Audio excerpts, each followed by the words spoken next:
യേശുവെ പോലെ ആകുവാൻ be like Jesus weekly devotional തോട്ട്സിലേക്ക് സ്വാഗതം. ഇത് മതി, ഇതിനപ്പുറം ഒന്നും വേണ്ട, ഇവിടെ ഞാൻ സന്തോഷത്തോടെ സമാധാനത്തോടെ ഇരുന്നോളാം എന്ന് ചിന്തിക്കുന്നവരില്ലേ? തങ്ങളുടെ സുഖകരമായ അവസ്ഥ വിട്ട് ഒരു റിസ്ക്കും ഏറ്റെടുക്കാൻ തയ്യാറാകാതെ ഇരിക്കുന്നവർ. ചില മതിലുകൾ ചാടിക്കടന്നാലേ മതിലിനപ്പുറമുള്ള നന്മകളിലേക്ക്, അനുഗ്രഹത്തിലേക്ക് നാം എത്തിച്ചേരൂ. ഇത് മനസ്സിലാക്കാതെ ജീവിതകാലം മുഴുവൻ മതിലിനിപ്പുറം ഇരുന്ന് സമയം കളയാതെ ചില നല്ല തീരുമാനങ്ങൾ എടുക്കൂ. അപ്പോസ്തല പ്രവർത്തികൾ 8-ാം അധ്യായത്തിൽ ശമര്യയിലെത്തിയ ഫിലിപ്പോസ് അവിടെ ദൈവവചനം പ്രസംഗിച്ചു. അനേകർ മാനസാന്തരപ്പെട്ടു. അപ്പോസ്തലന്മാരായ പത്രോസും യോഹന്നാനും കടന്നു വന്ന് ജനത്തിനു വേണ്ടി പ്രാർത്ഥിക്കുകയും അവർ പരിശുദ്ധാത്മാവ് നിറവ് പ്രാപിക്കുകയും ചെയ്തു. പിന്നീട് ആ ദേശത്ത് വേല ചെയ്ത് അവിടെ ജീവിച്ച് സമാധാനമായി ഇരിക്കാനായിരിക്കും എല്ലാവരും ആഗ്രഹിക്കുന്നത്. ഒരു സ്ഥലത്ത് ഒരു ചർച്ച് സ്ഥാപിക്കുക എന്നത് വളരെ പ്രയാസമുള്ളൊരു കാര്യമാണ്. വർഷങ്ങളെടുത്ത് അതിനെ വളർത്തി വലുതാക്കി കഴിയുമ്പോൾ അവിടെ തന്നെ നിന്നുകൊണ്ട് ശിഷ്ടകാലം കഴിക്കാനാണ് എല്ലാ സുവിശേഷകരും ആഗ്രഹിക്കുന്നത്. എന്നാൽ ഇവിടെ ഈ കംഫർട്ട് സോണിൽ നിന്ന് തന്നെ ഫിലിപ്പോസിനോട് ദൈവം പറയുന്നു, 26-ാം വാക്യത്തിൽ, നീ എഴുന്നേറ്റ് തെക്കോട്ട് യെരുശലേമിൽ നിന്ന് ഗസയ്ക്കുള്ള നിർജ്ജനമായ വഴിയിലേക്ക് പോവുക എന്ന്. ഫിലിപ്പോസ് എന്ന ദൈവ മനുഷ്യൻ അത് അതുപോലെ അനുസരിച്ചു. ലക്ഷക്കണക്കിന് ആളുകൾ കൂടുന്ന ഒരു ക്രൂസൈഡ് കളഞ്ഞ് ഒരു ആൾപ്പാർപ്പില്ലാത്ത സ്ഥലത്തേക്ക് പോകുവാൻ പറഞ്ഞാൽ നാം അനുസരിക്കുമോ? ഒരിക്കലുമില്ല. അന്നേരം നമുക്ക് പല ന്യായീകരണങ്ങൾ ദൈവത്തോട് പറയാൻ കാണും. ഞാൻ ഇവിടെ ഇല്ല എങ്കിൽ ശമര്യരുടെ അവസ്ഥ എന്താകും? ഒരു മിനിറ്റ് പോലും ഈ ശുശ്രൂഷ വിട്ടു പോകാൻ പറ്റാത്ത തിരക്ക് എനിക്കുണ്ട്. കർത്താവെ, വേറെ ആരെയെങ്കിലും അയച്ചോ എന്നൊക്കെ നാം പറയുമായിരിക്കും. എന്നാൽ ഒരു കൂട്ടവും ഫിലിപ്പോസിന് ചെറുതായി തോന്നിയില്ല. പറഞ്ഞ സ്ഥലത്തേക്ക് മടി കൂടാതെ അദ്ദേഹം എത്തിയപ്പോൾ വിജനമായ ഒരു വീഥി. ഇവിടെ എന്ത് ചെയ്യാനാ എന്ന് ചിന്തിച്ചില്ല. അതിനുള്ള സമയവും കിട്ടിയില്ല. അതിനു മുൻപേ ഒരു തേരവൻ കണ്ടു. കന്തക്ക എന്ന എത്യോപ്യ രാജ്ഞിയുടെ ഒരു ഷണ്ഡനും മഹാനും അവളുടെ സകല ഭണ്ഡാരത്തിനും മേൽവിചാരകനുമായ ഒരു എത്യോപ്യനെ കണ്ടു. അവൻ യെരുശലേമിൽ നമസ്കരിക്കാൻ വന്നിട്ട് മടങ്ങിപ്പോകുന്ന വഴിയാണ്. ഉയർന്ന ഒരു പദവി തനിക്കുണ്ടായിട്ടും സകല ഭണ്ഡാരത്തിന് മേൽവിചാരകനായിട്ടും താൻ മതഭക്തി ഉള്ളവനായിരുന്നു. അവൻ എത്യോപ്യക്കാരനായിരുന്നിട്ടും യെരുശലേമിൽ നമസ്കരിക്കാൻ വന്നു എന്നതിൽ നിന്ന് അദ്ദേഹം ഒരു യഹൂദ മതാനുസാരിയാണ് എന്ന് ചിന്തിക്കാം. ദേവാലയ പ്രാകാരത്തിൽ നിന്ന് മാത്രം ദൈവത്തെ നമസ്കരിക്കാൻ കഴിയൂ തനിക്ക് എന്നറിഞ്ഞിട്ടും അദ്ദേഹം ദീർഘയാത്ര ചെയ്ത് യെരുശലേം ദേവാലയത്തിൽ എത്തിച്ചേർന്നതാണ്. ഷണ്ണനായിരുന്നു അദ്ദേഹം. ഷണ്ണൻ യഹോവയുടെ ആലയത്തിൽ പ്രവേശിക്കരുത് എന്ന് ന്യായപ്രമാണം പറയുന്നു. യെശയ്യാ പ്രവചനം 56-ാം അധ്യായത്തിൽ 3 മുതൽ 8 വരെ പറയുന്നുണ്ട്, എൻ്റെ ശബ്ബത്ത് ആചരിക്കുകയും എനിക്കിഷ്ടമുള്ളത് തിരഞ്ഞെടുക്കുകയും എൻ്റെ നിയമം പ്രമാണിക്കുകയും ചെയ്യുന്ന ഷണ്ണന്മാരോട് യഹോവയായ ഞാൻ ഇപ്രകാരം പറയുന്നു, ഞാൻ അവർക്ക് എൻ്റെ ആലയത്തിലും എൻ്റെ മതിലകങ്ങളിലും പുത്രീപുത്രന്മാരെക്കാൾ വിശേഷമായൊരു ജ്ഞാപകവും നാമവും കൊടുക്കും.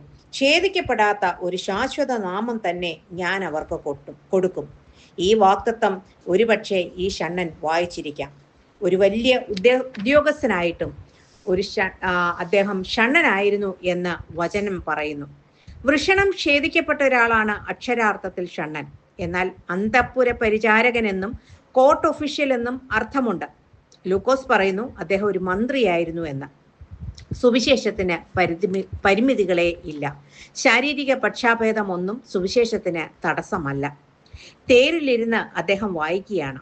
താൻ യെരുശലേമിൽ നിന്ന് വാങ്ങിയ പ്രവചന പുസ്തക ചുരുൾ, വില കൊടുത്ത് വാങ്ങിയ ആ ചുരുൾ തേരിലിരുന്ന് തന്നെ വായിക്കുവാൻ അദ്ദേഹം ഉത്സാഹം കാണിച്ചു. ഷണ്ണൻ തിരുവെഴുത്ത് വായിക്കുന്നവനാണ്. വായിക്കുന്നത് മനസ്സിലാക്കാനുള്ള ആഗ്രഹമുള്ളവനാണ്. യേശു എന്ന മശിഹായെ പറ്റി അറിയാനുള്ള ആഗ്രഹമുള്ളവനാണ്. ഏറ്റുപറയാനും സ്നാനപ്പെടാനും തയ്യാറായ വ്യക്തിയാണ് എന്ന് നമുക്ക് പിന്നീട് കാണാം. ആത്മാവ് ഫിലിപ്പോസിനോട് പറഞ്ഞു, തേരിനോട് ചേർന്ന് നടക്കുക. ഫിലിപ്പോസ് ഓടിച്ചെന്നു. ഉടനെ തന്നെ അനുസരിക്കുന്ന സ്വഭാവമായിരുന്നു അദ്ദേഹത്തിൻ്റെത്. അദ്ദേഹം കേട്ടത് യെശയ്യാ പ്രവചന പുസ്തകത്തിലെ വാക്കുകളാണ്. വായിക്കുന്നത് ഗ്രഹിക്കുന്നുവോ എന്ന് ചോദിച്ചതിന് ഒരുവൻ പൊരുൾ തിരിച്ചു തരാതെ എനിക്കിത് ഗ്രഹിക്കാൻ കഴിയുകയില്ല എന്ന് ഷണ്ണൻ ഉത്തരം പറഞ്ഞു. താൻ മന്ത്രിയാണെങ്കിലും പദവിയും പണവും ഒക്കെ ഉണ്ടെങ്കിലും തനിക്ക് അറിയില്ല എന്നത് അദ്ദേഹം വിനയത്തോടെ പറയുകയാണ്. അത് അക്സെപ്റ്റ് ചെയ്യുകയാണ്.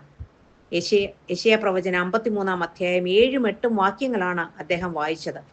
പ്രവാചകൻ ഇത് ആരെക്കുറിച്ച് പറയുന്നു എന്ന് ഷണ്ണൻ ചോദിച്ചു. ഫിലിപ്പോസ് തിരുവെഴുത്ത് ആധാരമാക്കി യേശുക്രിസ്തു എന്ന മശിഹായെ പറ്റിയുള്ള സുവിശേഷം അദ്ദേഹത്തോട് പറഞ്ഞു. അങ്ങനെ സുവിശേഷം രക്ഷയ്ക്കുള്ള ദൈവശക്തിയായി മാറി. വിശ്വാസം കേൾവിയാലും, കേൾവി ക്രിസ്തുവിന്റെ വചനത്താലും വരുന്നു. ഏത് വ്യക്തിയെയും മാനസാന്തരത്തിലേക്ക് നയിക്കുന്നത് ദൈവവചനമാണ്. അതിനായി ദൈവം 2 പ്രാവശ്യം ഫിലിപ്പോസിനോട് സംസാരിച്ചു. ആദ്യം ഒരു ദൂതനും പിന്നീട് ആത്മാവ് മുഖാന്തരവും സംസാരിച്ചു. ദൈവം എല്ലാറ്റിനെയും നിയന്ത്രിച്ചിരുന്നു. ഷണ്ണന് ദൈവം വചനം വായിക്കാനും പൊരുൾ തിരിച്ചറിയാനും വിശ്വസിക്കാനും അവസരം കൊടുത്തു. അത് അദ്ദേഹം പ്രയോജനപ്പെടുത്തുക തന്നെ ചെയ്തു. വായിക്കുന്നത് ഗ്രഹിക്കാൻ കഴിയാത്ത ഏതൊരു വ്യക്തിയെയും അവൻ വാസ്തവമായി ദൈവത്തെ അന്വേഷിക്കുന്നവനാണെങ്കിൽ ദൈവം അവനെ തന്നോട് അടുപ്പിക്കും, വ്യക്തികളെ അതിനായി ഉപയോഗിക്കും. യെശയ്യാ പ്രവചനം 53 പറഞ്ഞിരിക്കുന്ന കഷ്ടതയേൽക്കുന്ന ദാസന്റെ വിവരണം അത് മശിഹായെ പറ്റിയാണെന്നും, മശിഹ ജനിച്ചതും ജീവിച്ചതും ക്രൂശിച്ചതും ഉയർത്തെഴുന്നേറ്റതും സ്വർഗാരോഹണം ചെയ്തതും ഉള്ളതായ ആ സത്യം അറിഞ്ഞപ്പോൾ ക്രിസ്തുവിനെ കുറിച്ചുള്ള അറിവ് അവനിൽ മാനസാന്തരം ഉളവാക്കി. യെരുശലേമിൽ നിന്ന് താൻ യേശുവിനെ പറ്റി കേട്ടതിനേക്കാൾ ഉപരിയായ ചില സത്യങ്ങൾ വചനത്തിന്റെ നിറവിൽ നിന്ന് ഫിലിപ്പോസിലൂടെ മനസ്സിലാക്കുവാൻ കഴിഞ്ഞ ഷണ്ണൻ വചനത്തോട് പ്രതികരിച്ചു. തന്നെ സ്നാനപ്പെടുത്താൻ അദ്ദേഹം ആവശ്യപ്പെട്ടു. യേശുവിനെ പറ്റി അറിവ് മാത്രം പോരാ, വിശ്വസിച്ചാൽ മാത്രം പോരാ, സ്നാനമേറ്റേ മതിയാകൂ. പൂർണ്ണ ഹൃദയത്തോടെ യേശു മശിഹ എന്ന് വിശ്വസിക്കുമെന്ന വായ് കൊണ്ട് ഏറ്റുപറഞ്ഞ് എത്യോപ്യക്കാരനെ ഫിലിപ്പോസ് സ്നാനപ്പെടുത്തി. സമയം കളഞ്ഞില്ല. വെള്ളം കണ്ടപ്പോൾ തേർ നിർത്തി സ്നാനപ്പെടുത്തുകയാണ് ചെയ്തത്. അവൻ സന്തോഷിച്ചുകൊണ്ട് തൻ്റെ വഴിക്ക് പോയി. എത്യോപ്യ ദേശത്തെ മിഷണറിയായി പിന്നീട് മാറി. ദൗത്യം പൂർത്തീകരിച്ച ശേഷം ഫിലിപ്പോസിനെ ആത്മാവെടുത്ത് കൊണ്ടുപോയി. പിന്നെ അവനെ അസ്തോദിൽ കണ്ടു. അതൊരു ഫിലിസ്ത്യ പട്ടണമായിരുന്നു എന്ന് വായിക്കുന്നു. കംഫർട്ട് സോണിൽ നിന്ന ഫിലിപ്പോസിനെ നിർജ്ജന പ്രദേശത്ത് ഒരു വ്യക്തിക്ക് വേണ്ടി ദൈവം ഉപയോഗിച്ചു. ആ ഒരു വ്യക്തിയിലൂടെ ഒരു രാജ്യം വിടുവിക്കപ്പെടുവാനിടയായി. ആയതിനാൽ ദൈവം തരുന്ന അവസരങ്ങൾ ഒരിക്കലും പാഴാക്കരുത്. ഫിലിപ്പോസ് ഒരു മാതൃക ഉപദേഷ്ടാവായിരുന്നു. ഷണ്ണൻ ഒരു മാതൃക സദസ്സും. മാതൃകാ മാർഗം സത്യസുവിശേഷമായിരുന്നു. മാതൃകാ സന്ദേശം യേശുവിനെ പറ്റി തന്നെയായിരുന്നു. ആയതിനാൽ മാതൃകയാക്കാവുന്ന ഒരു സ്നാനവും അവിടെ നടന്നു. അങ്ങനെയെങ്കിൽ പ്രിയ ദൈവപൈതലേ, എന്തിനു താമസിക്കുന്നു? സ്നാനമേൽക്കാൻ സമയമായി. ഇനി സമയം പാഴാക്കരുത്. ദൈവത്തിന്റെ പരിശുദ്ധാത്മാവിനെ ദുഃഖിപ്പിക്കരുത്. God bless you all.